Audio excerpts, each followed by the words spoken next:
Hello guys, good morning. कैसे हो आप सभी लोग?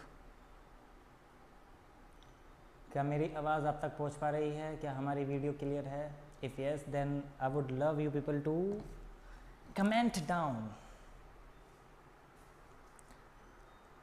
Welcome in mister endless laughter.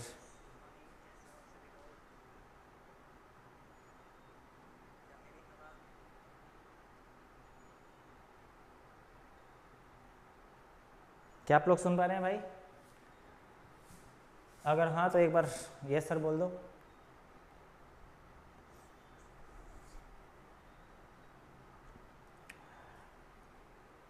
तो डियर स्टूडेंट, सबसे पहले तो आप सभी लोग ये बताइए कि आप सभी लोग कैसे हैं, प्लस आप लोगों की पढ़ाई कैसी चल रही है और मेरी वीडियो की आवाज़ कैसी आ रही है।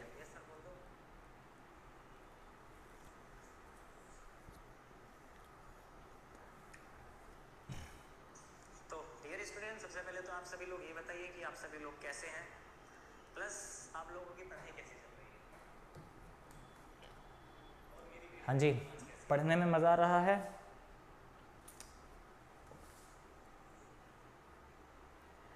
चलिएगा, इस तो जुड़ते रहिएगा।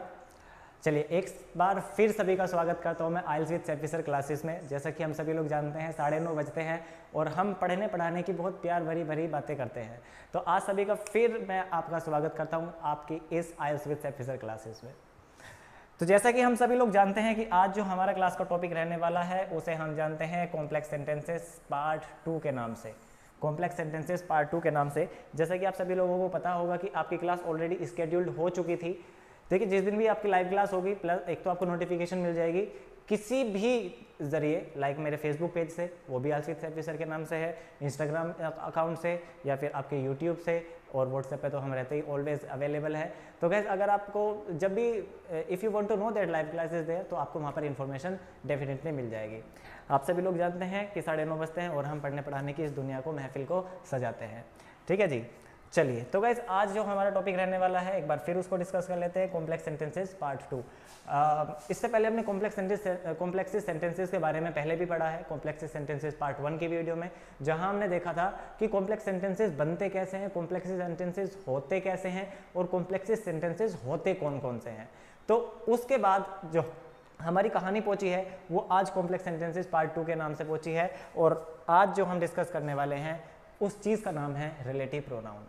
देखिए, उस दिन हमने चार बातें डिस्कस की थी कि एक तो तरीका है आपका कॉम्प्लेक्स सेंटेंस बनाने का कि आप इफ कंडीशनल सेंटेंसेस का प्रयोग करें, दूसरा तरीका है कि आप रिलेटिव प्रोनाउन का प्रयोग करें, और तीसरा तरीका एक और मैंने बताया था। अगर आपको पता है तो कमेंट डाउन, अगर नहीं पता तो एक बार जाओ ना यार, वीडियो देखो ना, अरे तभी तो पता चलेगा। कड़ी से कड़ी जुड़ती चलेगी, बात दिल तक पहुंचेगी, और हाँ, दिल तक पहुंची हुई बात कभी भी व्यर्थ नहीं जाती है। तो गाइज आओ चलो थोड़ा सा डिस्कस करते हैं रिलेटिव प्रोनाउन के बारे में। अच्छा, इस टॉपिक को शुरू करने से पहले मैं आप सभी लोगों से जानना चाहता हूं कि यहाँ पर जो एक शब्द लिखा है, प्रोनाउन को थोड़ी देर के लिए भूल जाते हैं, एक शब्द आपके सामने लिखा हुआ है जिसे हमने जाना रिलेटिव के नाम से। अच्छा, इस शब्द का मतलब क्या होता है? इस शब्द का मतलब क्या होता है?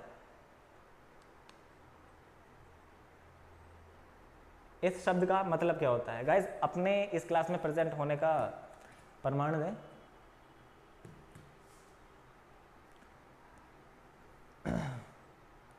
चलिए, आप लोग भली भांति इस शब्द को जानते होंगे कि रिलेटिव का मतलब होता है रिश्तेदार। रिलेटिव का मतलब होता है रिश्तेदार। ठीक है जी।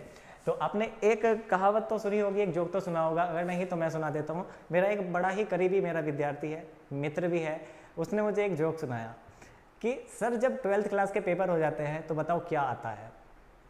तो हमने कहा भाई खुशियाँ आती हैं। कह रहा सर खुशियाँ नहीं आती और ना ही गम आता है। उस समय पर आते हैं रिश्तेदारों के फ़ोन, और रिश्तेदारों के फ़ोन वो ऐसे होते हैं जो आपकी जान ले लेते हैं। भले ही आपके 90% अंक आए हों, वो फिर भी यही बोलते हैं शर्मा जी के लड़के के तो 95% आए हैं, तो तुम्हारे 90% कैसे आ गए। तो देखिए, रिश्तेदार है, तो हम रिश्तेदारों को तो यहाँ पर रिलेट करेंगे नहीं, लेकिन हाँ वहाँ से हम कुछ ना कुछ चीज़ें उठा सकते हैं। जैसे कि कमेंट में हमें एक शब्द मिला है जिसे जाना गया कनेक्शन के नाम से, ठीक है जी।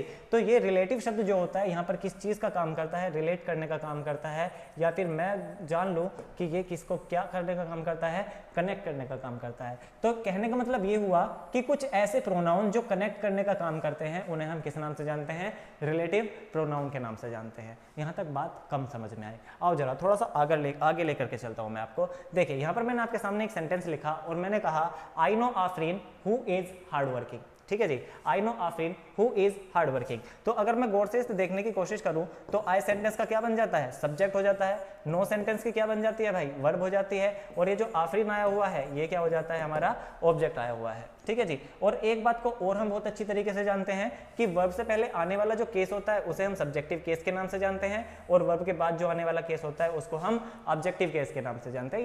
ये सभी बातें आप लोग जानते हैं, ठीक है जी। चलिए इसके बाद जो हमें अगली चीज देखने के लिए मिलती है वो है एक ये छोटा सा और बड़ा ही प्यारा सा शब्द, बड़ा ही नटखट सा शब्द जिसे हम हु के नाम से जानते हैं, ठीक है जी। और ये रहा आपका आगे का एक सेंटेंस। तो अगर आप इस सेंटेंस को पढ़ते हैं तो आपको पता चलता है that I know Afreen who is hard working. मैंने कहा कि आप किसको जानते हो, मैंने कहा कि आप किसको जानते हो।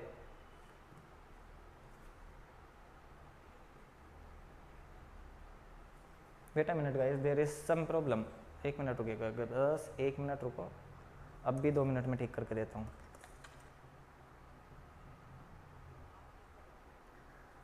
ये कैमरा नाराज है दोस्तों आप लोगों से। On it on it on it.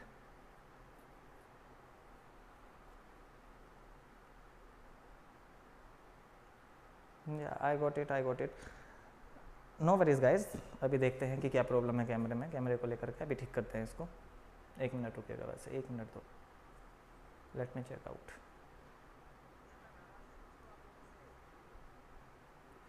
देखो जब भी जीवन में कुछ नया करते हैं तो नया करते वक्त बहुत सी परेशानियों को तो हमें सामना करना पड़ता है।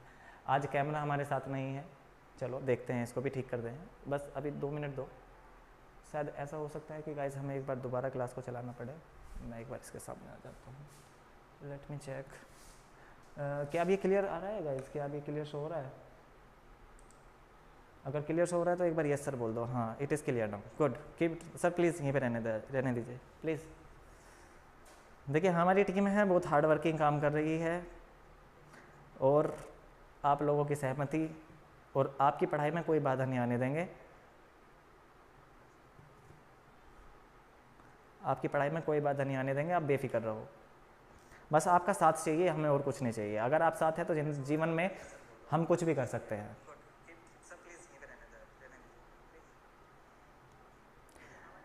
चलो इतनी बातचीत जो हमने अभी तक पढ़ी थी, आओ उसको दोबारा एक बार और डिस्कस कर लेते हैं। जरा कैमरे ने हमारा साथ नहीं दिया, ना जाने इससे क्या खता हो गई, हमारे लाड प्यार पे ना जाने क्या कमी रह गई। चलो देखिए जी, ये जो हमारा नो है ये नो सेंटेंस की वर्ब है, और वर्ब से पहले जो भी आता है हमें पता है वो क्या होता है, सब्जेक्ट होता है। और केस की मैं अगर बात करूं तो वो कौन सा केस बन जाता है, मेरा सब्जेक्टिव केस बन जाता है, ठीक है जी। वर्ब के बाद जो कुछ भी आता है उसे हम ऑब्जेक्ट के नाम से जानते हैं। कुछ लोग इसे ऑब्जेक्ट बोलते हैं, तो आप लोग जरा ध्यान रखिएगा कि जैसा आप बोलते हो वैसा आप लिखते हो, और आपका जो स्पीकिंग टेस्ट होता है उसमें उच्चारण के भी नंबर होते हैं। तो गाइस अपने उच्चारण को आप पहले ही दिन से संभाल करके चले, ठीक है जी। तो ऑब्जेक्ट होता है और इसको हम ऑब्जेक्टिव केस के नाम से जानते हैं। इतनी बातचीत हमारी हुई थी, फिर हमारे कैमरे ने हमारा साथ छोड़ दिया था। चलिए कोई बात नहीं, थोड़ा सा और आगे बढ़ते हैं। तो गाइस देखिए यहाँ पर एक सेंटेंस लिखा हुआ है और मैंने इस सेंटेंस को पूरा पढ़ने की कोशिश की। मैंने कहा I know Afreen who is hard working. तो मैं आपसे एक सवाल पूछता हूँ, मैंने कहा आई नो आफरीन, मैं किसको जानता हूँ, आफरीन को जानता हूँ। दूसरा सवाल मैंने आपसे किया कि हार्ड वर्किंग कौन है, तो जवाब क्या आया, आफरीन हार्ड वर्किंग है। तो जवाब क्या आया दोस्तों, आफरीन हार्ड वर्किंग है, ठीक है जी। तो गाइज अगर मैं इस रिलेटिव प्रोनाउन की डेफिनेशन बनाने की कोशिश करता हूं तो हमारे इस रिलेटिव प्रोनाउन की डेफिनेशन बन जाती है कि इस शब्द से पहले आने वाला कोई भी नाउन हो, इस शब्द से पहले आने वाला कोई भी नाउन हो या फिर कोई भी प्रोनाउन हो, ये इसकी इंफॉर्मेशन आगे पास करता है, ये इसकी इंफॉर्मेशन आगे पास करता है। अब मान लीजिए ये रिलेटिव प्रोनाउन है, ठीक है जी, ये रिलेटिव प्रोनाउन है। रिलेटिव प्रोनाउन से पहले आया हुआ कोई भी नाउन या फिर प्रोनाउन है, इसकी इंफॉर्मेशन जब आगे पास हो जाएगी, ठीक है जी, इसी की इंफॉर्मेशन, इस नाउन की इंफॉर्मेशन जब आगे पास हो जाएगी वही कहलाया जाएगा आपका रिलेटिव प्रोनाउन। चलिए अब आप सभी लोग एक बार ऐसे कर लीजिए, ठीक है जी, देखिए कीजिएगा, बहुत मजा आएगा। ठीक है जी, चलिए ये रिलेटिव प्रोनाउन है। रिलेटिव प्रोनाउन अपने आने से पहले वाले नाउन या फिर प्रोनाउन, यानी कि रिलेटिव प्रोनाउन से पहले आने वाले नाउन या प्रोनाउन की इंफॉर्मेशन आगे पास करने वाले शब्द को ही रिलेटिव प्रोनाउन कहते हैं। कर नहीं रहे हो यार आप लोग? देखो आपका पार्टिसिपेशन जरूरी है, सीखना आपको है। एक बार और करते हैं। रिलेटिव प्रोनाउन की डेफिनेशन हुई कि रिलेटिव प्रोनाउन से पहले आने वाला कोई भी शब्द, कोई भी नाउन या फिर प्रोनाउन, रिलेटिव प्रोनाउन से पहले आने वाला कोई भी नाउन या प्रोनाउन की इंफॉर्मेशन अगर आपको अगले सेंटेंस में मिलते हैं, वही आपको रिलेटिव प्रोनाउन कहलाया जाता है। अब अगर मैं इसी सेंटेंस की बात करता हूं तो ये सेंटेंस हमें क्या बताता है कि मैं आफरीन को तो जानता हूं, आई नो आफरीन, और वो क्या है, हार्ड वर्किंग भी है। तो इसी आफरीन, यानी कि बड़ा ही प्यारा नाम है, इस आफरीन की ही आगे इंफॉर्मेशन आपको पास की गई है, that is your hard working. तो इस तरीके के शब्दों को हम बोलते हैं क्या, रिलेटिव प्रोनाउन। ठीक है जी, इस तरीके के शब्दों को हमने एक नाम से जाना, जिसे हमने बड़ा ही प्यारा सा नाम दिया, जिसे हमने रखा रिलेटिव प्रोनाउन। अब आपके मन में एक और सवाल आया होगा। अब आप बोल रहे होंगे सर जब आपने ऑफलाइन क्लासेस में पार्ट्स ऑफ स्पीच पढ़ाई थी तो उस दौरान आपने एक कॉन्सेप्ट और बताया था जिसे हमने कंजंक्शंस के नाम से जाना। तो कंजंक्शन क्या काम करती हैं भाई? इधर से पकड़ा एक सेंटेंस, इधर से पकड़ा दूसरा सेंटेंस, बीच में जो कुछ जुड़ गया उसको हमने किस नाम से जाना, कंजंक्शंस के नाम से जाना। तो अगर मैं इस केस में देखूं तो यहाँ पर ये एक अपने आप में बीच में एक शब्द आया हुआ है, इधर से पकड़ा एक सेंटेंस, इधर से पकड़ा दूसरा सेंटेंस, बीच में खुद क्या कर रहा है, क्या काम कर रहा है, जोड़ने का काम कर रहा है। तो भाई ये क्या हो सकती है, ये कंजंक्शन भी तो हो सकती है। तो कुछ ग्रामेरियंस ने इसका नाम रखा और आइल्स में इसका नाम पड़ा रिलेटिव कंजंक्शंस। ठीक है जी, इसका नाम पड़ा रिलेटिव कंजंक्शन। आप बेफिक्र रहिए, आपको इतना अच्छा, इतना डीप, इतने सरल मेथड से इतना कठिन टॉपिक पढ़ा दिया जाएगा कि आपको दोबारा पढ़ने की जरूरत नहीं होगी। ठीक है जी, राइटिंग और स्पीकिंग के नंबर जो ग्रामर पे बेस्ड करते हैं वो मैं कहीं नहीं कटने दूंगा, ये मेरा आप सभी से वादा है। ठीक है जी, बस आप लोगों का पार्टिसिपेशन चाहिए। जितना ज़्यादा आप लोग पार्टिसिपेट करेंगे उतना ही ज़्यादा आप लोग सीखेंगे। बाकी सब आप हम पे छोड़ दो और मेरे बाद ऊपर वाले पे छोड़ दो।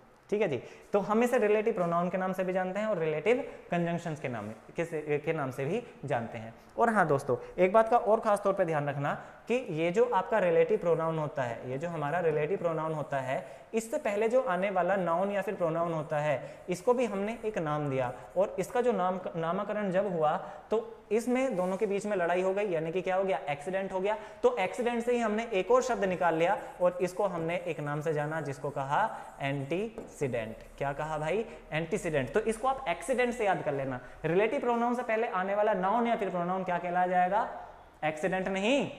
अरे कितने बदतमीज लोग हैं, एक्सीडेंट नहीं, एंटीसीडेंट कहलाया जाएगा। क्या कहलाया जाएगा, एक बार सभी इसकी स्पेलिंग कमेंट में लिख करके बताओ, फिर मैं आपसे बड़ी ही प्यारी प्यारी बातें करता हूं आपके राइटिंग टास्क 2 से रिलेटेड, जो रिलेटिव प्रोनाउन से पूछे जाते हैं। जरा एक बार जल्दी से फटाफट कमेंट में एंटीसीडेंट की स्पेलिंग लिख करके दिखाओ।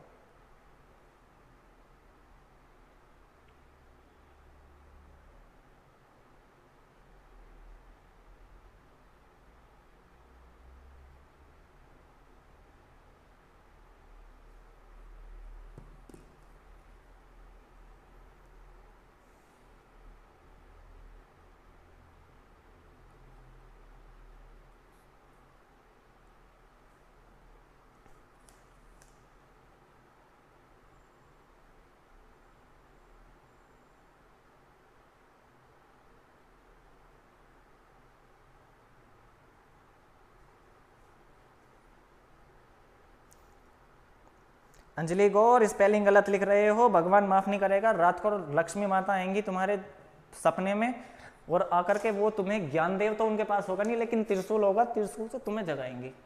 आज देख लेना, आज तुम्हारे सपने में माता जी आएंगी, लक्ष्मी माता नहीं, सरस्वती माता आएंगी, शेर के साथ आएंगे, तुम्हें डर लगेगा, फिर ध्यान रखना। बहुत स्पेलिंग मिस्टेक करती है ये लड़की।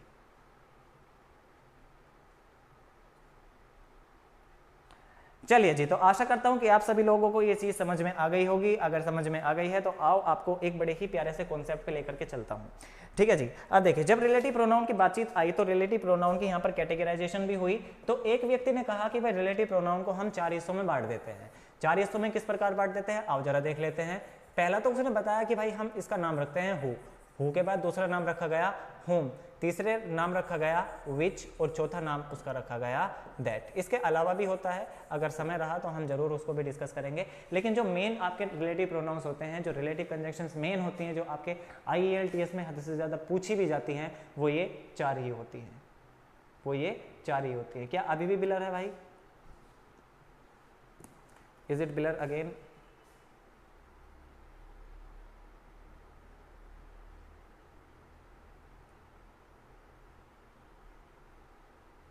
RIP focus. Wait a second दोस्तों, wait a second, wait a second. Checking camera, checking camera, wait wait wait, checking camera.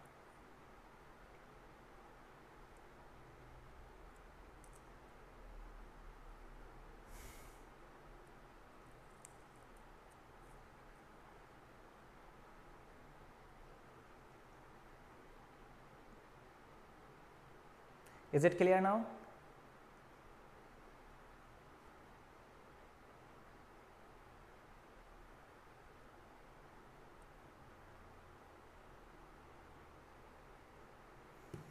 चलो अब तुम्हारा दोस्त, तुम्हारा भाई इस कैमरे के सामने से हटेगा ही नहीं। आज इस कैमरे की बैंड बजा देते हैं, आज इसके सामने ही खड़े रहेंगे। चलो जी, तो भाई एक व्यक्ति ने कहा कि रिलेटिव प्रोनाउन को हम बांट देते हैं और उसके 4 हिस्से रखे गए। एक हुआ हु, दूसरा हुआ हुम, तीसरा हुआ विच और चौथा हुआ हमारा दैट। ठीक है जी, तो पहले हम डिस्कस करेंगे इन दोनों को। Oh my God, I am really sorry. पहले हम डिस्कस करेंगे इन दोनों चीज़ों को, हु को और हुम का डिफरेंस जानेंगे, फिर उसके बाद हम विच और दैट की तरफ बढ़ेंगे। अगर अब क्लास सही है तो एक बार यस सर बोल दो। देखो मेरे प्यारे दोस्त, मेरे काबिल दोस्त ने कितनी अच्छी लाइन लिखी है। मैं अकेला ही चला था जानिब जानिब ए मंजिल, मगर लोग साथ आते गए और कारवां बनता गया, और कारवां बनता गया। बस यही कारवां हमें बनाना है, यही कारवां हमें बनाना है। आज आप लोग इस क्लास में 4 हैं, एक दिन हमें इस क्लास में 4000 लोग चाहिए। ठीक है जी, हम ये वादा करते हैं, मैं आप सभी से ये वादा करता हूं कि एक दिन इस चैनल को सोनीपत का नंबर 1 ऑनलाइन टीचिंग चैनल बना करके छोड़ूंगा। बस आप लोगों का पार्टिसिपेशन चाहिए, बस आप लोगों का पार्टिसिपेशन चाहिए। ठीक है जी, अगर पार्टिसिपेशन है तो एक बार यस सर बोल दो। आगे बढ़ते हैं, फिर प्यार भरी कहानी को आगे बढ़ाते हैं मस्त तरीके से। इतने आसान तरीके से कॉन्सेप्ट को समझाएंगे कि किसी ने सोची ना होगी। चलिए, बड़े प्यारे बच्चे हैं, चलिए मन लगा कर पढ़िएगा भाइयों। चलो आओ, देखो जी, हु और हुम का डिफरेंस हम लोग जानते हैं कि हु का क्या डिफरेंस हुआ, और सॉरी हु और हुम में क्या डिफरेंस होता है। ठीक है जी, तो इससे रिलेटेड मैं आपको पहले कुछ क्वेश्चन देने की कोशिश करता हूँ। ये आपके सामने रहे 3 क्वेश्चन, जरा एक बार आप इसमें अपने आंसर्स को जचाओ, और आंसर्स को जचाने के बाद मुझे एक बात बताओ कि इसमें पहले आंसर में क्या आएगा, और दूसरे पहले क्वेश्चन में क्या आएगा, और दूसरे में क्या आएगा, हु आएगा या फिर हुम आएगा। आपको केवल 2 में से चयन करना है कि इसमें इन सारे सेंटेंसेस में हु आएगा या फिर हुम आएगा। सॉरी, हु वर्सेस हुम। ठीक है जी, 3 सेंटेंसेस है, बड़े प्यारे प्यारे मैंने आपके सामने लिखे हैं, जरा एक बार देख करके बता दो। मैं हट जाता हूं।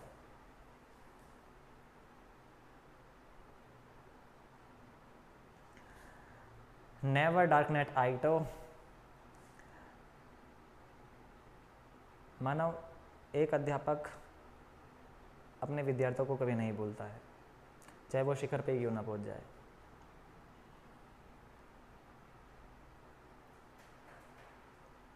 चलिए फटाफट देख करके बताइए इनमें क्या आएगा आंसर।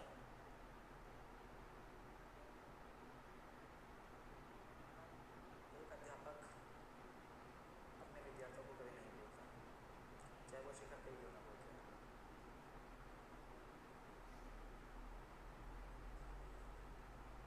चलिए फटाफट देख करके बताइए इनमें क्या आएगा आंसर।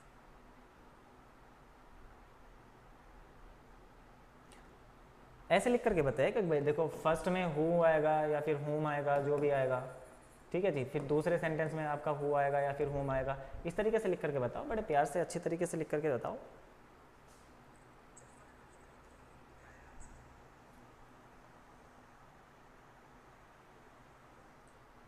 ऐसे लिख करके बताइए कि भाई देखो फर्स्ट में हु आएगा या फिर हुम आएगा, जो भी आएगा।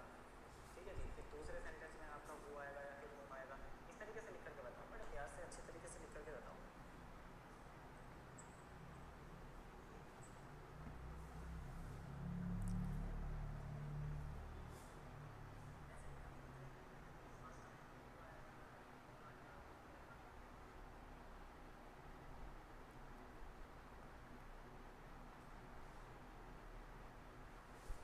फर्स्ट में हु, दूसरे में हु और तीसरे में whom। Very good, very nice, lovely answer Manav, like it. First who, second who, third whom, good, nice. तो इसका मतलब ये है कि भाई कहीं ना कहीं आपको ये बातें समझ में आई होंगी। अब जरा थोड़ा सा और इसको हम डिस्कस कर लेते हैं। देखिए देखिए, हमें एक बात का पता है कि रिलेटिव प्रोनाउन क्या काम करता है भाई, दो सेंटेंसेस को जोड़ने का काम करता है। अब जब ये दो सेंटेंसेस को जोड़ेगा तो या तो हु का यूज किया जाएगा या फिर whom का यूज किया जाएगा, या तो हु का यूज किया जाएगा या फिर ये whom का यूज किया जाएगा। ठीक है जी। एक बात का आप हमेशा याद रखिएगा कि ये जो हु होता है, एक मिनट दीजिएगा, ये जो आपका हु होता है इसका हम यूज़ करते हैं सब्जेक्टिव केस के दौरान, और ये जो whom होता है इसका हम यूज़ करते हैं ऑब्जेक्टिव केस के दौरान। ठीक है जी। तो जब हमें हु लगाना है या फिर whom लगाना है तो हमें एक बात का खास तौर पर ध्यान रखना होगा कि अगर डायरेक्टली यहाँ पर आपका एंटीसीडेंट रहा, जैसे कि आप सभी लोग जानते हैं कि किसी भी रिलेटिव प्रोनाउन से पहले आने वाला नाउन या फिर प्रोनाउन जो होता है वो आपका क्या होता है, एंटीसीडेंट होता है। एंटीसीडेंट के बाद अगर आपको दूसरे सेंटेंस की शुरुआत डायरेक्टली हेल्पिंग वर्ब से करनी है या फिर मेन वर्ब से करनी है, फिर उसके बाद आपको ऑब्जेक्ट लिखना है, तो आप यहाँ पर सेंटेंस में लगाएंगे हु, आप सेंटेंस में लगाएंगे हु। अन्यथा अगर मैं इसका उल्टा कर दूं, कहने का मतलब जब आपको अगले सेंटेंस की शुरुआत में आपको एक और अलग सेंटेंस देखने के लिए मिलता है, कहने का मतलब क्या हुआ कि इधर तो एंटीसीडेंट है ही, इधर तो एंटीसीडेंट है ही, तो ये सेंटेंस अपने आप में ये पूरा हो गया। इधर एक सब्जेक्ट है, एक वर्ब है और एक ऑब्जेक्ट है। आप सभी लोग जानते हैं कि सेंटेंस की कंस्ट्रक्शन क्या होती है। अगर आपको एक सेंटेंस बनाना है तो आप सब्जेक्ट को लगाओगे, वर्ब को लगाओगे और ऑब्जेक्ट को लगाओगे। ठीक है जी। तो अगर आपको यहाँ पर अगले तरफ अगर आपको दूसरे सेंटेंस की बात करनी है या फिर किसी दूसरे सब्जेक्ट की बात करनी है, यानी कि डिफरेंट सब्जेक्ट की बात करनी है, और उसके बाद आपको दोबारा हेल्पिंग वर्ब लगानी है, मेन वर्ब लगानी है, उसके बाद आपको ऑब्जेक्ट लगाना है, तो यहाँ पर इस केस में आपको क्या लगाना पड़ेगा, whom लगाना पड़ेगा। ठीक है जी। ये बात आप बोलते हैं ना, हरियाणवी में एक कहावत है कि पल्ले में गांठ मार लो, तो भाई साहब आप लोग भी पल्ले में गांठ मार लो। ठीक है जी। आप लोग भी पल्ले में गांठ मार लो कि इस चीज को आप याद रखोगे, हमेशा याद रखोगे। सोते हुए भी अगर किसी ने कह दिया ना रिलेटिव प्रोनाउन, तो बस आपके मुंह से ये लिखना चाहिए हु के बाद हेल्पिंग वर्ब और whom के बाद डिफरेंट सब्जेक्ट, हु के बाद हेल्पिंग वर्ब, whom के बाद डिफरेंट सब्जेक्ट, हु के बाद हेल्पिंग वर्ब और whom के बाद डिफरेंट सब्जेक्ट। चलिए जी आगे बढ़ते हैं थोड़ा सा और देखते हैं। चलिए जी, यहाँ पर मैंने देखा ये जो साक्षी जी हैं, साक्षी जी सेंटेंस का क्या हो गया, सब्जेक्ट हो गई। थैंक अपने आप में सेंटेंस का क्या हो गया, वर्ब हो गया। हिम हमें पता है एक्सीडेंट नहीं एंटीसीडेंट हो गया, गुड। ठीक है जी। यहाँ पर अगर हम देखें तो मेन वर्ब से डायरेक्टली शुरुआत की जा रही है। अगर मेन वर्ब से शुरुआत की जा रही है तो हमें किसकी जरूरत पड़ेगी, सब्जेक्टिव केस की। और सब्जेक्टिव केस कौन बनाता है, हु बनाता है, यानी कि हेल्पिंग वर्ब और मेन वर्ब से पहले कौन आएगा, हु आएगा। तो हमारे यहाँ सेंटेंस में क्या करेक्ट रहेगा, हु करेक्ट रहेगा। ठीक है जी। आगे बढ़ते हैं, अंजलि जी को देखते हैं। तो अंजलि सब्जेक्ट हुआ, न्यू यहाँ पर एक वर्ब हुई। ठीक है जी। द बॉयज अपने आप में देखा जाए तो क्या होगा, एक एंटीसीडेंट के तौर पर यूज होने वाला शब्द हुआ, यानी कि ऑब्जेक्ट हुआ ये आपका। ठीक है जी। यहाँ पर अगर हम देखें तो ये हेल्पिंग वर्ब है और यहाँ पर इसको हम देखें तो ये एक मेन वर्ब है और ये आपका एक ऑब्जेक्ट है। तो यहाँ पर हमें क्या यूज करना पड़ेगा, whom का यूज करना पड़ेगा। ठीक है जी। सॉरी whom का यूज नहीं करना पड़ेगा, यहाँ पर हमें हु का यूज करना पड़ेगा, क्योंकि आगे वाला जो आने वाला जो शब्द है वो क्या है, एक हेल्पिंग वर्ब है। आने वाला जो शब्द है वो आगे एक हेल्पिंग वर्ब है। आगे बढ़ते हैं। मैंने लिखा यू क्या हुआ, सेंटेंस का सब्जेक्ट हुआ। मैं क्या हुआ, आपका वर्ब, सॉरी इसको हम मॉडल ऑक्सिलरी वर्ब बोलते हैं। तो मैं इसको किस नाम से जानूँ, MAX के नाम से लिख देता हूँ, मॉडल ऑक्सिलरी वर्ब। ठीक है जी। ये जो हुई ये आपकी क्या हुई, मेन वर्ब हुई। साहिल आपके सेंटेंस का क्या हुआ, एंटीसीडेंट हुआ। ठीक है जी। अगर मैं सेंटेंस को देखूँ तो एवरीवन क्या है, अपने सब्जेक्ट, एक अलग सब्जेक्ट है। ट्रस्ट अपने आप में क्या है, एक अलग वर्ब है। अ लॉट अपने आप में क्या है, एक ऑब्जेक्ट है। तो कहने का मतलब क्या हुआ कि अगर मैं इस दूसरे वाले सेंटेंस को देखता हूँ तो यहाँ पर मुझे एक अलग ही कहानी देखने के लिए मिलती है। कहने का मतलब यहाँ पर एक मुझे अलग ही सेंटेंस देखने के लिए मिलता है। जब आपको ऐसे ही एक अलग सेंटेंस देखने के लिए मिले तो उस दौरान हमें क्या लगाना पड़ता है दोस्तों, whom लगाना पड़ता है। बिल्कुल सही है, आपकी इतनी बातचीत रही। ठीक है जी। तो ये तो आपके कुछ सेंटेंसेस थे जिससे आप जाने कि आप किसका किस तरीके से कैसे प्रयोग करते हो। अब जरा कुछ सेंटेंसेस मैंने आपके सामने ऐसे लिखे हैं जो आप अपने राइटिंग टास्क 2 में यूज करते हो। जरा एक बार इस सेंटेंस को पढ़ो, इसका मतलब समझो और मुझे देख करके बताओ कि इसमें हु आएगा या फिर whom आएगा। फटाफट देख करके बताओ, बड़े अच्छे बच्चे हैं, बहुत मेहनत से पढ़ते हैं भाई। चलिए देख करके बताइए कि इसमें हु आएगा या फिर whom आएगा।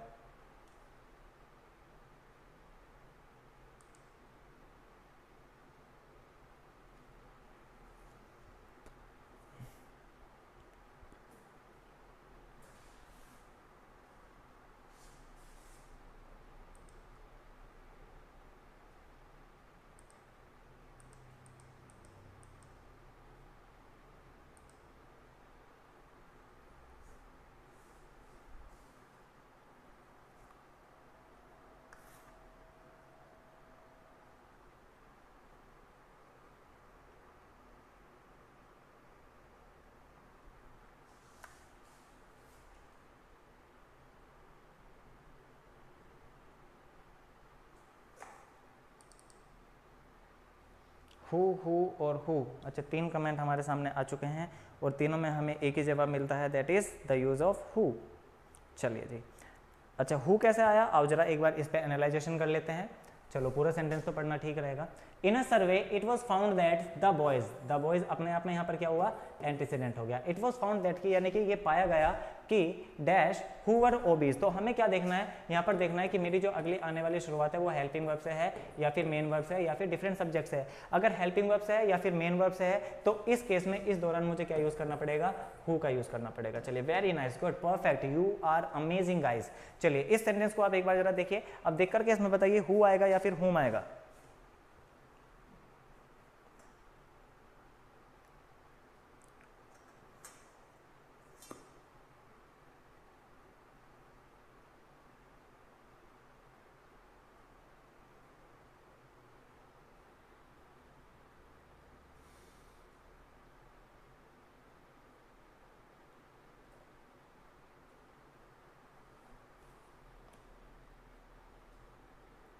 Home objective case, home objective case, very good. देखिए जी, यहाँ पे अगर मैं इसको देखने की कोशिश करता हूँ तो द स्टूडेंट हालांकि नाउन है लेकिन रिलेटिव प्रोनाउन का प्रयोग करेंगे तो क्या होगा, इसको हम किस नाम से जानेंगे, एंटीसीडेंट के नाम से जानेंगे। ठीक है जी, एंटीसीडेंट के नाम से जानेंगे। यहाँ पर अगर हम देखते हैं तो ये सब्जेक्ट अपने आप में लिखा हुआ है, यहाँ पर ये क्या लिखी हुई है, एक हेल्पिंग वर्ब लिखी हुई है, यहाँ पर ये मेन वर्ब लिखी हुई है। कहने का मतलब इसके बाद, इस स्पेस के बाद से जो भी कहानी चल रही है वो आपकी एक अलग ही सेंटेंस की चल रही है। अगर अलग ही सेंटेंस की एक कहानी चल रही होती है तो उस दौरान हम क्या यूज करते हैं, हुम का प्रयोग करते हैं। You people are amazing, you people are amazing. चलिए एक और क्वेश्चन आप लोगों के सामने, बड़ा फनी सा क्वेश्चन है लेकिन हाँ आपको कुछ ना कुछ सिखा करके जरूर जाएगा। जरा देख करके बताइए that what is the answer of this question guys.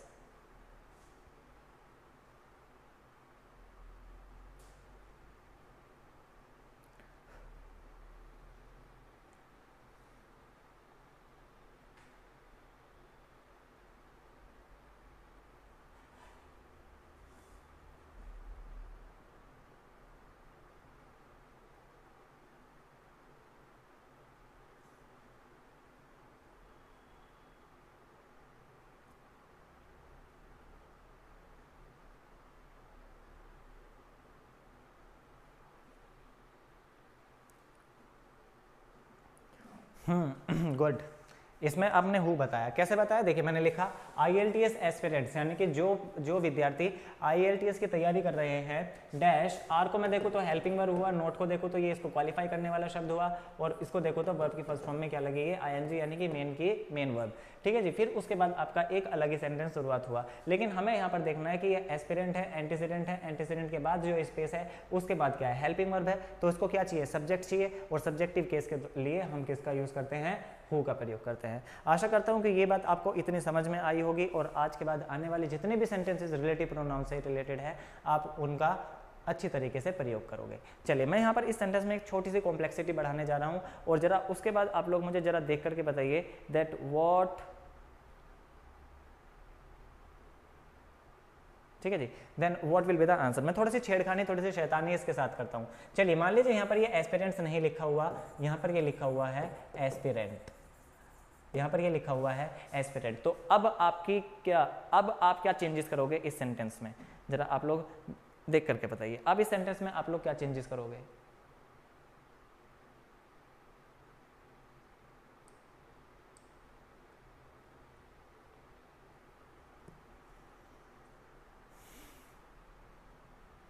देखिए अगर आता है तो हाँ, अगर नहीं आता है तो ना, फटाफट देख करके बताइए।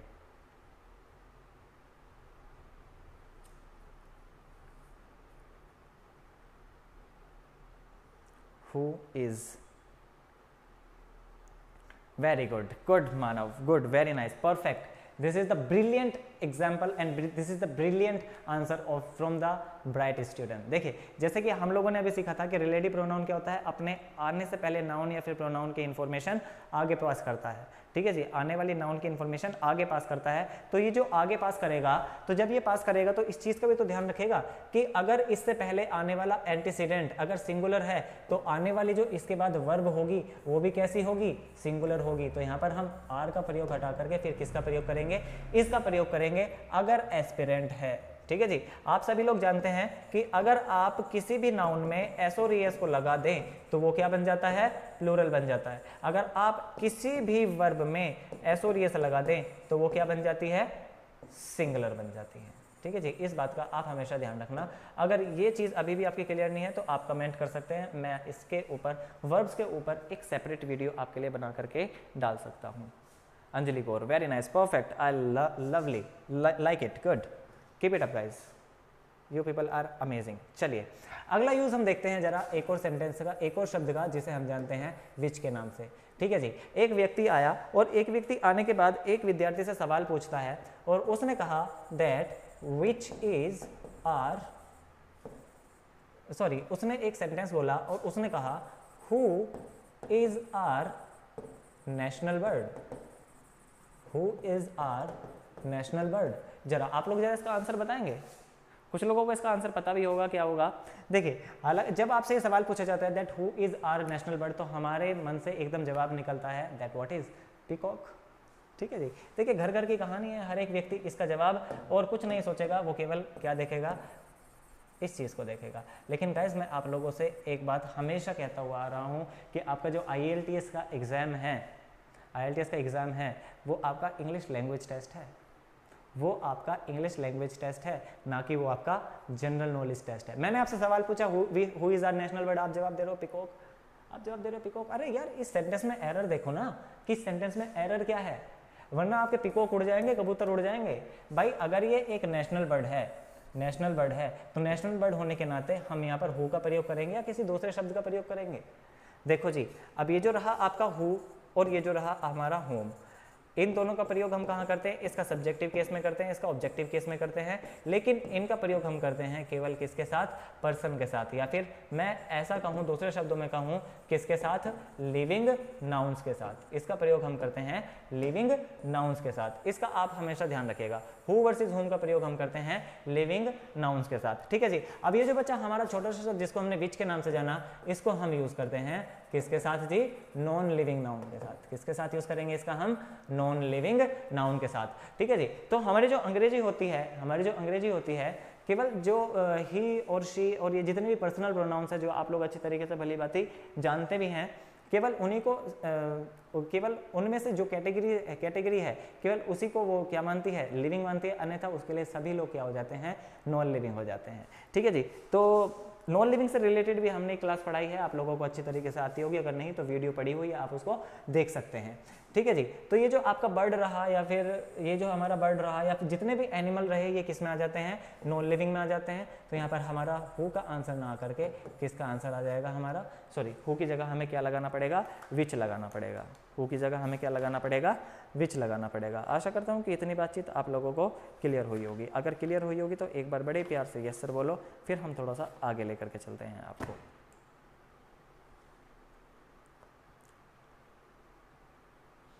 फिर हम थोड़ा सा आगे लेकर के चलते हैं। चलिए अब आ जाते हैं हम अपने फाइनल यूज पे, जिसको हम बोलते हैं, जिसको हम जानते हैं जी दैट के नाम से, जिसको हम जानते हैं दैट के नाम से। ये दैट जितना खोटा है, जितना छोटा है ये दैट हमारा उतना ही खोटा है। अब छोटा और खोटा ऐसा मैंने क्यों कहा, आओ जरा अभी मिलवाता हूँ आपसे। ठीक है जी, अभी मिलवाता हूँ आपसे कि मैंने ऐसा क्यों कहा।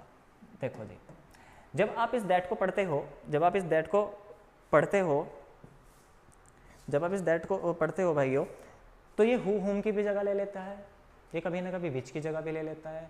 कहने का मतलब ये है ये एक ऐसा यूनिवर्सल है, कहने का मतलब ये है कि एक ऐसा यूनिवर्सल है, ये हर एक के साथ आ सकता है। ठीक है जी, जब इसने हर एक के साथ आना शुरू कर दिया, ठीक है जी, तो हमारे ग्रामेरियंस को ये बात अच्छी नहीं लगी। क्यों नहीं लगी, क्योंकि भाई दैट अपनी मनमर्जी तो नहीं कर सकता। क्यों नहीं कर सकता, क्योंकि दैट को बनाया किसने है, ग्रामेरियंस ने बनाया है। तो अब इसके यूज को हमने कर दिया लिमिटेड और इसका यूज हमने कहीं कहीं रखा। तो सबसे पहला प्रयोग जो मैं इसका देखता हूं, सबसे पहला प्रयोग इसका होता है भाई सुपरलेटिव डिग्री के बाद। सबसे पहले इसका प्रयोग किया जाता है सुपरलेटिव डिग्री के बाद। अगर सुपरलेटिव डिग्री का आपको पता है कि क्या होती है, जरा एक बार फटाफट कमेंट में करके बताओ that what is superlative degree. ठीक है जी। तो सुपरलेटिव डिग्री के बाद हमेशा हमें क्या देखने के लिए मिलता है, दैट देखने के लिए मिलता है, फिर उसके बाद जितनी भी आपकी कहानी होती है। ठीक है जी। चलो एक सेंटेंस मैं आपको लिखवाता हूँ, जरा इसका आप ध्यान रखिए, ध्यान से देखिएगा जरा इस सेंटेंस को आप। मैंने आपके सामने एक सेंटेंस लिखा और मैंने कहा Isha welcomed the best singer, ठीक है जी, dash I also like very much, dash I also like very much. तो अगर मैं इसको गौर से देखने की बात करूं तो यहाँ पर ये रिलेटिव प्रोनाउन आएगा, हमें नहीं पता कौन सा आएगा, लेकिन इससे पहले अगर मैं सिंगर को देखता हूँ तो ये क्या है, एक एंटीसीडेंट के तौर पर यूज़ किया गया है, और सिंगर क्या हुआ आपका, लिविंग नाउन हुआ। ठीक है जी, सिंगर आपका हुआ। ग्रामेरियंस होते हैं भाई, ग्रामेरियंस होते हैं जो ग्रामर की अच्छी नॉलेज रखते हैं, उन्हें ग्रामेरियंस कहा जाता है। जैसे कि आपने देखा होगा रेन एंड मर्फी एक ग्रामर की बुक है जो बहुत हाई लेवल की है। तो उस तरीके के जो लोग होते हैं उन्हें हम ग्रामेरियंस बोलते हैं। ठीक है जी। तो देखो अगर ये सिंगर है, अगर मैं इसको केवल इतने को देखता हूँ तो यहाँ पर मुझे क्या यूज़ करना चाहिए, हु का प्रयोग करना चाहिए। लेकिन आप जरा इससे थोड़ा सा पहले आइए, यहाँ पर ये जो द बेस्ट होता है ये क्या हुई आपकी सुपरलेटिव डिग्री हुई। ठीक है जी, सुपरलेटिव डिग्री हुई। तो सुपरलेटिव डिग्री के अनुसार हमें यहाँ पर ना हु का यूज़ करना ना होम का यूज़ करना, बल्कि हमें यहाँ पर किसका प्रयोग करना पड़ेगा, दैट का प्रयोग करना पड़ेगा। यहाँ पर हमें दैट का प्रयोग करना पड़ेगा। वेरी नाइस अंजलि गौर, बहुत अच्छा आपने बताया। Take out one out of many consider as superlative degree, यानी कि जब आप कंपैरिजन करते हो, जब आप दो से ज़्यादा व्यक्तियों के बीच में कंपैरिजन करते हो और किसी एक चीज़ को चुनते हो, किसी एक व्यक्ति को चुनते हो, तो उसे हम सुपरलेटिव डिग्री के नाम से जानते हैं। एग्जाम्पल के तौर पे मान लीजिए मैं एक हॉल में गया और उस हॉल में सभी अच्छा गाना गाते हैं, मैंने कहा कि भाई जो सबसे अच्छा गाना गाता है वो खड़े हो जाओ, या फिर जो सबसे अच्छा गाना गाता है हम उसको चयनित करेंगे। तो हमने सभी के गाने सुने, लेकिन एक गाना ऐसा था जो सबसे ज़्यादा बेस्ट था, जिसकी आवाज़ बहुत ज़्यादा मधुर थी। ठीक है जी, कोयल जैसी मीठी आवाज़ थी उसकी, हमने उसको चुना। तो केवल एक ही व्यक्ति की ऐसी आवाज़ थी, तो 100 लोगों में से जब एक व्यक्ति निकल कर आया तो उसे हमने किस नाम से जाना, सुपरलेटिव डिग्री के नाम से जाना, उसे हमने सुपरलेटिव डिग्री के नाम से जाना। आओ जरा देख लेते हैं कि सुपरलेटिव डिग्री बनती कैसे है। तो हम या तो किसी भी शब्द के पीछे IEST लगा देते हैं या फिर EST लगा देते हैं, या फिर किसी भी शब्द से पहले यानी पॉजिटिव डिग्री से पहले आप बेस्ट का प्रयोग कर लो या फिर लीस्ट का प्रयोग कर लो। तो इस तरीके के शब्दों को हम किस नाम से जानते हैं दोस्तों, सुपरलेटिव डिग्री के नाम से जानते हैं। बेफिक्र रहो, हर एक चीज़ अच्छे से पढ़ेंगे, मेहनत से पढ़ेंगे। ठीक है जी, अच्छे से पढ़ेंगे और मेहनत से पढ़ेंगे। चलिए जी, तो आशा करता हूँ कि भाई आप लोगों को पहला यूज़ जो आपका दैट का होता है वो समझ में आया होगा अच्छी तरीके से। पहला यूज़ जो होता है वो आपको अच्छी तरीके से समझ में आया होगा। ठीक है जी। चलिए, एक बार क्या हुआ, एक सेंटेंस आया आपके एग्जामिनेशन में, ठीक है जी, और एक बच्चा उसे राइटिंग टास्क 2 में भी यूज़ करने की कोशिश कर रहा था। ठीक है जी, तो वो कुछ इस प्रकार था, जरा देखते हैं। मैंने लिखा I saw a girl and a dog, ठीक है जी,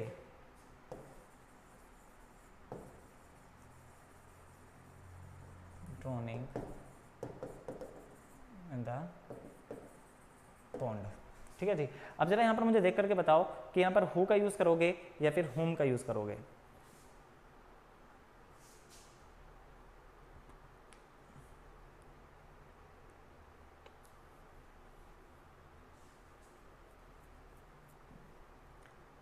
जरा देख करके बताओ यहाँ पर आप हु का यूज़ करोगे या फिर हुम का प्रयोग करोगे।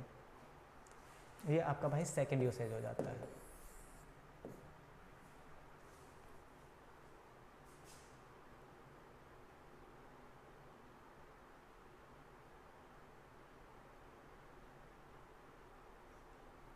चलिए देखिए जी, जब आप इस तरीके के सेंटेंसेस को लिखते हैं या फिर पढ़ते हैं तो यहाँ पर एक कंफ्यूजन आपकी होती है। अगर मैं इस आ गर्ल को देखूँ तो यहाँ पर किसका यूज़ होना निश्चित है, भाई हु का।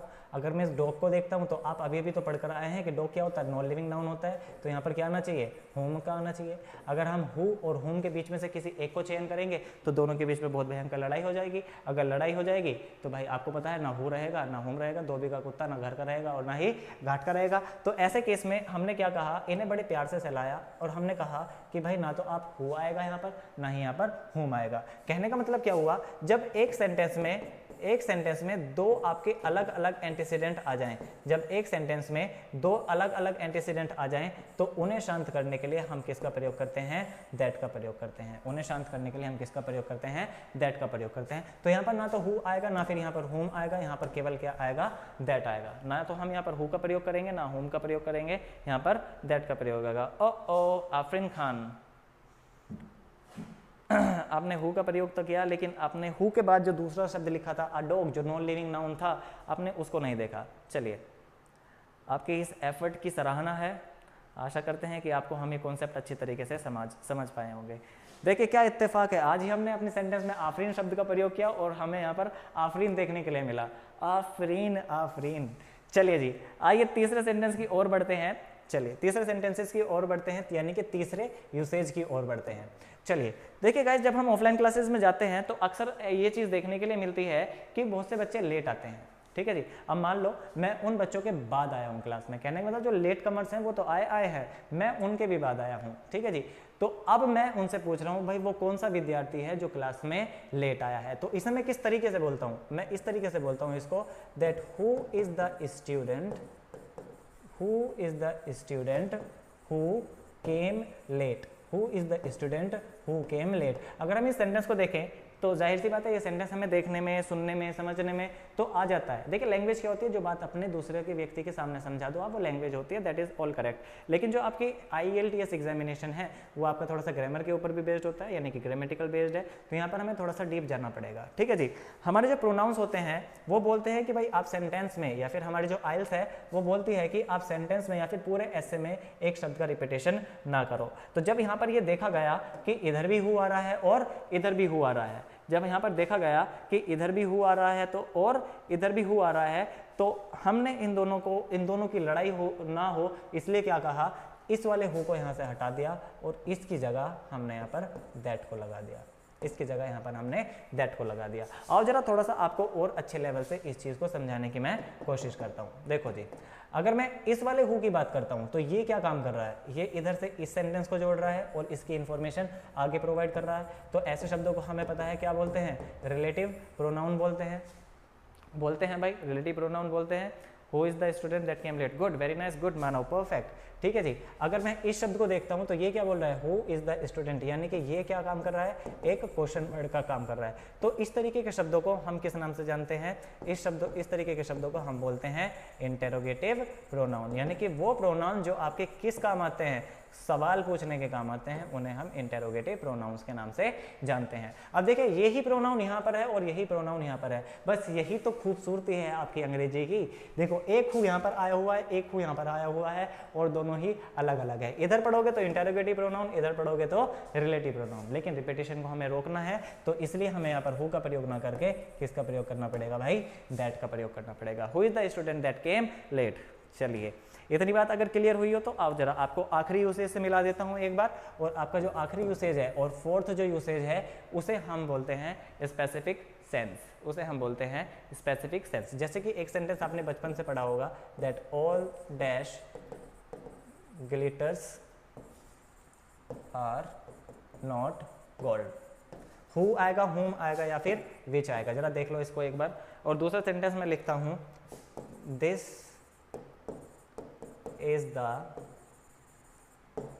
only shirt dash I have। ठीक है जी, तो गैस एक ही शर्ट है जो मैं रोजाना पहन के आ जाता हूँ। एक विद्यार्थी ने मुझसे पूछ लिया कि सर आप रोजाना यही कमीज क्यों पहन करके आते हो, तो मैंने उसको जवाब दे दिया कि भाई मेरे पास एक ही शर्ट है, this is the only shirt dash I have. तो आप जरा देख करके बताओ यहाँ पर क्या यूज़ करोगे, हु, हुम, विच या फिर दैट का प्रयोग करोगे। अगर दैट का करोगे तो क्यों करोगे, आपको यहाँ पर एक रीजन का भी प्रयोग करना पड़ेगा, आपको यहाँ पर एक रीज़न भी देना पड़ेगा। अगर यहाँ पर आप दैट का प्रयोग कर रहे हो तो क्यों दैट का प्रयोग कर रहे हो, जरा इसको भी बताइएगा। मानो बिल्कुल सही आपने जवाब दिए हैं, लेकिन क्यों ऐसा कहा आपने, जरा इसको भी बताइए। आई वेलकम यू मिस्टर खपीटर। That, very nice, Afreen Khan, good. लेकिन क्यों दैट आया यहाँ पर, जरा इसका भी आप लोग जवाब दीजिए, क्योंकि केवल रटना हमारा काम नहीं है, हमारा काम सीखना है। और जिस भी चीज़ को सीखो आप अच्छे से सीखो। मेरा सभी से सवाल है that why what is the reason आप बड़े अच्छा बेटा, हमारा डायलॉग हमें पे ही, आप बड़े बुजुर्ग हैं, आप ही बताइए। ऑफलाइन क्लासेस तो छोड़ो, आप ऑनलाइन क्लासेस में भी हिंदी बोल रहे हो। सरस्वती माता आपको भी माफ़ नहीं करेगी। आज सरस्वती माता आपके और अंजलि के सपने में आएगी और देखना अपने शेर से तुम लोगों को डराएगी। शेर वो वाला शेर नहीं, मजाक वाला, असली वाला शेर जो है। देखिए जी गाइस, जब हमने इन सेंटेंसेस को देखा तो हमने इनमें पाया कि कहीं ना कहीं हमें किस चीज़ का आभास हो रहा है, स्पेसिफिक का आभास हो रहा है, यानी कि स्पेसिफिक सेंस का आभास हो रहा है। तो जिस भी सेंटेंस में आपको कहीं स्पेसिफिक सेंस नज़र आ जाए, जिस भी सेंटेंस में हमें कहीं स्पेसिफिक नज़र आ जाए, स्पेसिफिक सेंस नज़र आ जाए, तो आने वाला जो रिलेटिव प्रोनाउन होगा वो आपका दैट होगा। ठीक है जी। तो ऐसे जो आपके स्पेसिफिक सेंस को बताने वाले शब्द है वो कौन कौन से हो सकते हैं? द सेम हो सकता है, ठीक है जी, द ओनली हो सकता है, द फ्यू हो सकता है, द फ्यू हो सकता है, फर्स्ट हो सकता है, लास्ट हो सकता है। कुछ इसी तरीके के शब्द जो आपको स्पेसिफिकनेस बताते हैं, स्पेसिफिक सेंस बताते हैं, स्पेसिफिकनेस बताते हैं, स्पेसिफिक सेंस बताते हैं। कुछ इस तरीके के शब्दों के साथ ही हम किसका प्रयोग करते हैं? दैट का प्रयोग करते हैं। तो गाइज ये आपके इंग्लिश ग्रामर का, IELTS ग्रामर का सबसे मुश्किल पार्ट है, जहां हम अक्सर कंफ्यूज होते हैं, जहां हमसे कॉम्प्लेक्स सेंटेंसेस नहीं बनते हैं। एक देखिए, एक सवाल अक्सर हमारे विद्यार्थियों के साथ हमें देखने के लिए मिलता है कि सर हम सेंटेंस में एंड का प्रयोग बहुत ज़्यादा करते हैं, इस एंड को हम कैसे एलिमिनेट करें? भाई उसका एक ही रास्ता है, एक ही तरीका है। उस समय आप क्या करो, वहाँ पर आप कॉम्प्लेक्स सेंटेंसेस को बनाना शुरू कर दो। जिस एंड से आप दो सेंटेंसेस को ज्वाइन कर रहे हो, एंड में तो एक कंजक्शन ही है, जिस एंड से आप दो सेंटेंसेस को ज्वाइन कर रहे हो वहीं आप एक कॉम्प्लेक्स सेंटेंसेस को लेकर के आ जाओ, सॉरी कॉम्प्लेक्स कंजक्शन को लेकर के आ जाओ। अरे आपका सेंटेंस भी कॉम्प्लेक्स हो गया, आपका एंड का रिपीटेशन भी हट गया। तो गाइज मेरा मानना यह है कि जिस दिन आप एंड का यूज हटाकर और कॉम्प्लेक्स सेंटेंस को यूज करना सीख गए, ठीक है जी, जिस दिन आप इसका प्रयोग करना सीख गए आप कॉम्प्लेक्स सेंटेंस बनाना सीख जाओगे। कहने का मतलब जिस दिन एंड का एलिमिनेशन यूज सीख गए उस दिन आप कॉम्प्लेक्स सेंटेंसेस बनाना सीख जाओगे। तो guys this was relative pronouns, this was relative pronouns, जो समझने में आपको थोड़े आसान लगे होंगे, लेकिन जब आप इनका प्रयोग करते हैं तो यही हार्ड नट टू क्रैक हो जाता है। ठीक है जी। तो गाइज आज का जो हमारा समय है हमें यहीं तक इजाज़त देता है। आपसे कल फिर मुलाकात होगी 9:30 बजे एक नए टॉपिक के साथ। तब तक हंसते रहिए, मुस्कुराते रहिए, गाते रहिए, पढ़ते रहिए। ठीक है जी। कोई भी दिक्कत आती है तो आप उसे कमेंट डाउन कर सकते हैं। Video on demand will also be provided you soon. ठीक है जी। आइल्स के लिए एक इनाम हम सब ने ठाना है, इस चैनल को आइल्स का, सोनीपत का नंबर 1 ऑनलाइन टीचिंग चैनल बनाना है। चलिए, मैं आपके अच्छे स्वास्थ्य की कामना करता हूँ।